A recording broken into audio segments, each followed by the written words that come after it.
Hello, I'm here to talk about intros and conclusions, specifically for your magnet research paper. So let's go ahead and get started.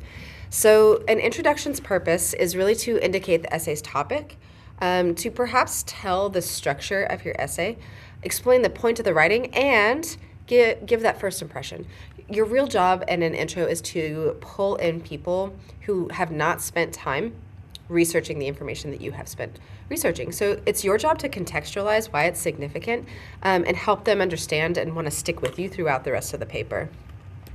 So I like to always give the Google Earth analogy with this particular intro. And I want you to think about when you have played with Google Earth before, where you start with a globe, okay? What do? We zoom in, right? So we go to North America, and then we go to the Midwest, and then we go to Kansas, and then we go to Wichita, and then we go to our neighborhood and maybe our house, right?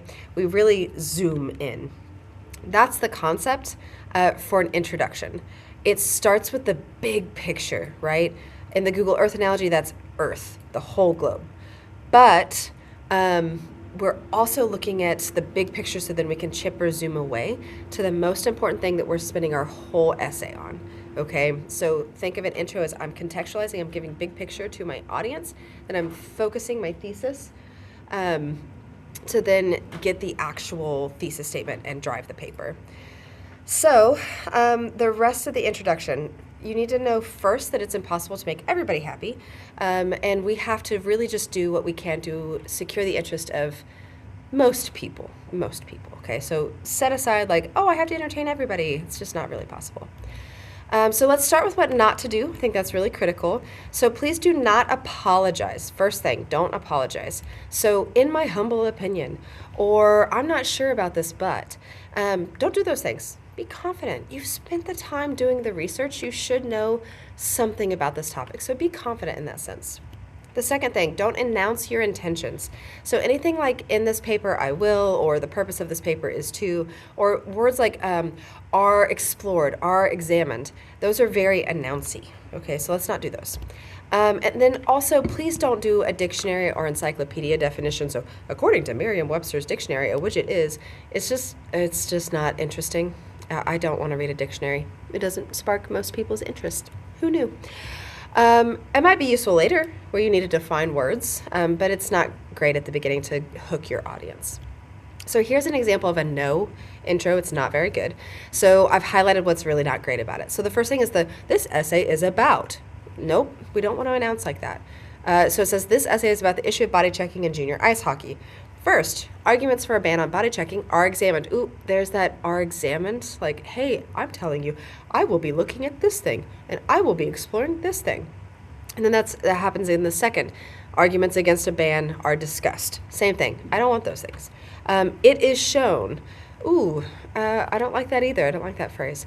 That pro-ban arguments are stronger than anti-ban arguments. Therefore, the thesis of this essay is that's like the purpose of this essay is we don't do those things. So this is not a good introduction because it's too direct and announcing. Okay, this essay is about, this is examined, this is discussed. It is shown, the thesis of this essay is we don't want to do those things. Okay, so what should you do? Start by thinking about the question or questions that you are trying to answer. And you should have spent a lot of time with your prompt and going back to your prompt when you were collecting research, when you were outlining. So you should have a pretty good understanding of like what you're trying to answer, the question, right, or the prompt. You do need to decide how general or broad it should be. You probably don't want to go so big picture that it takes too long for you to focus in. So you have to kind of determine what's a balance there.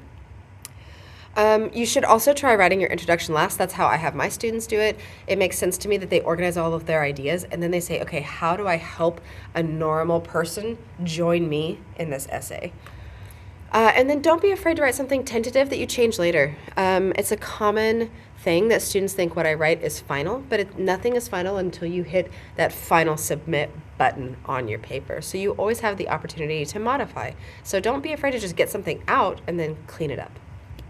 And then feel free to open with an intention grabber. Those are always pretty solid, and I'm going to talk about what those can be. And again, that attention grabber, pay special attention to your first sentence. Remember, first impressions matter, so the best we can do with that is good for us. And then also be straightforward, be confident, okay? You know what you're talking about. You did a lot of research, so really, really try and show that. So here are some useful attention grabbers that you could consider. One is an intriguing example from the text. You could do a provocative question, something or quote, something that gets us thinking in some way. It does need to be cited. You could do a puzzling scenario where something is happening and this person's trying to figure it out. This is the job of a doctor, that sort of thing.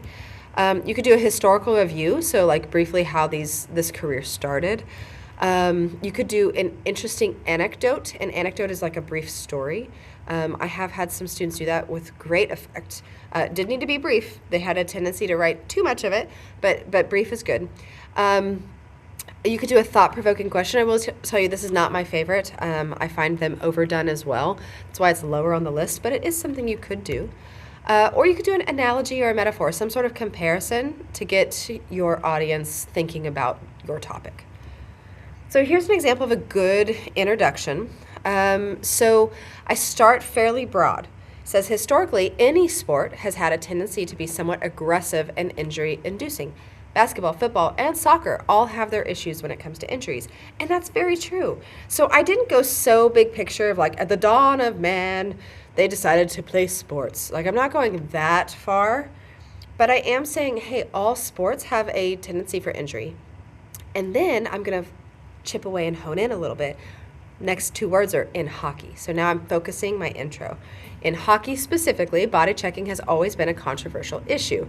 However, the recent decision of Hockey Canada to allow some hockey associations to permit body checking among players as young as 9 years of age on an experimental basis has aggravated the controversy quite considerably in recent months. I've focused it to hockey and I've given some critical background information, right? So very, very helpful there for my reader. And then I start chipping even more focus as to what am I going to say about this. So it says perspectives fall into three main categories: the viewpoints of the fans, the official standpoint of Hockey Canada, and positions held by the scientific community. I have just given very clearly the 3 points that I'm going to be exploring without having to say, these are what I'm exploring. Then I have my thesis, the driving factor, the thing I have to prove in my paper, which is evaluation of the main arguments shows quite clearly that Hockey Canada's decision to allow body checking in some junior games, even on an experimental basis, is a serious mistake. So I have expressed my opinion without saying I think, and I now have to prove it by exploring those three main categories. That's an excellent intro. So now let's talk conclusions. I believe that if we spend the bulk of our time on our intro, it makes our conclusion easier. So whatever you did in your introduction as your big idea, you should revisit that in your conclusion. So if you started with there are injuries in all sports, but hockey specifically has some interesting issues, then you're going to do the same thing. So your structure is going to be mirror the introduction. So if the introduction goes big picture, focus, thesis, you're going to go thesis, focus, big picture, okay? So start with your thesis, but rephrase it, don't copy and paste it. Then gradually build back out to that big picture of sports injuries in general, okay?